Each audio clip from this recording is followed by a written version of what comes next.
শান্ত চোখ আর মাথায় ঢেউ খেলানো কালো চুল তাঁর।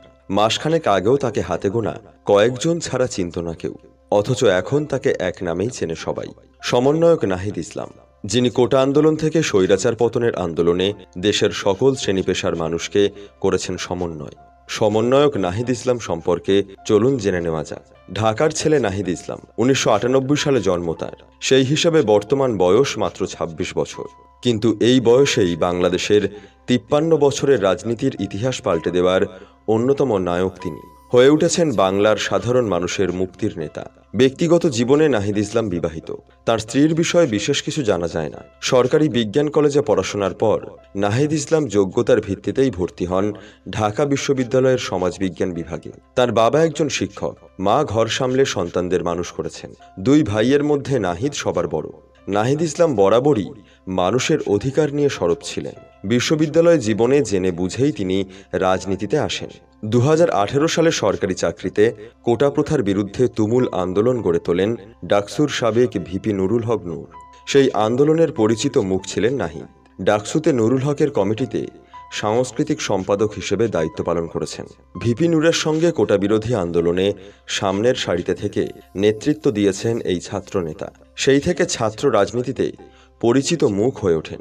নূরের নেতৃত্বে গঠিত হওয়া গণ অধিকার পরিষদ 2023 সালে দুই ভাগ হয়ে গেলে একটি অংশ গণতান্ত্রিক ছাত্র শক্তিতে নিজেকে যুক্ত করেন নাহিদ। তিনি এই সংগঠনের সদস্য সচিব হন। এই সংগঠনের মাধ্যমেই নাহিদ ইসলাম বিশ্ববিদ্যালয়ের প্রতিটা ছাত্র আন্দোলনে যুক্ত ছিলেন। এরই প্রেক্ষিতে গত জুন মাসে কোটা সংস্কারের দাবিতে নিজেকে যুক্ত করেন তিনি। হন অন্যতম সমন্বয়ক। কোটা বিরোধী আন্দোলন দাবানলের মতো ছড়িয়ে পড়ে। উত্তাল হয় দেশ, মৃত্যু হয় শতাধিক মানুষের।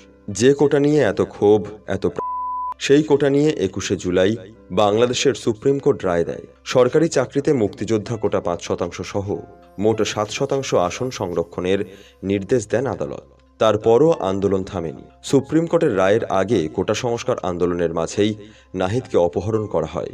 18 জুলাই সারা দেশে উত্তাল আন্দোলনের এক পর্যায়ে 19শে জুলাই সবুজবাগে এক বন্ধুর বাড়ি থেকে তাকে অপহরণ করেন রাষ্ট্রীয় বাহিনীর সদস্যরা। নাহিদের হাত চোখ বেঁধে চালানো হয়। বারবার কোটা সংস্কার আন্দোলন নিয়ে প্রশ্ন করা হয় তাকে, কিন্তু সয়ে নেন তিনি। নাহিদের অপহরণের খবর দাবানলের মতো চারিদিকে ছড়িয়ে পড়ে। রাতারাতি বৃদ্ধি পায় তার জনপ্রিয়তা। নাহিদকে নেতা মেনে সারা দেশ বিক্ষোভে ফেটে পড়ে। তার দুদিন পর পূর্বাচলের কাছে একটি সেতু থেকে অচেতন অবস্থায় উদ্ধার করা হয় আহত নাহিদকে। ভর্তি করানো হয় ঢাকার এক হাসপাতালে। এত কিছুর পরও পুলিশের তরফ থেকে সাফ জানিয়ে দেওয়া হয় নাহিদকে অপহরণের বিষয়ে তারা কিছু জানে না। 21শে জুলাই সুপ্রিম কোর্ট কোটা সংস্কার মামলার রায় দিলে নতুন করে মাথাচাড়া দেয় আন্দোলন। 9 দফা দাবিতে আন্দোলন চালিয়ে যাওয়ার কথা ঘোষণা করে বৈষম্য বিরোধী ছাত্র আন্দোলন। সামনের সারিতে থেকে নেতৃত্ব দেন নাহিদ। তিনি শেখ হাসিনা সরকারকে স্বৈরাচারী বলতেও ছাড়েননি। আন্দোলনকারীরা যখন মাঠে, তখন 26শে জুলাই ধানমন্ডির গণস্বাস্থ্য নগর হাসপাতাল থেকে আটক করা হয় নাহিদকে। অপর দুই সমন্বয়ক আসিফ এবং আবুকেও আটক করা হয়। অসুস্থ থাকা সত্ত্বেও আইন শৃঙ্খলা বাহিনীর সদস্যরা তাদের তুলে নিয়ে যায়।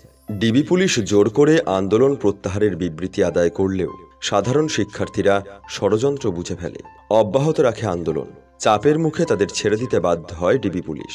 সমন্বয়করা ছাড়া পেলে আন্দোলন আরও বেগবান হয়ে ওঠে, যার জোরে গত 5ই আগস্ট একনায়ক শেখ হাসিনা সরকারের পতন ঘটে যায়।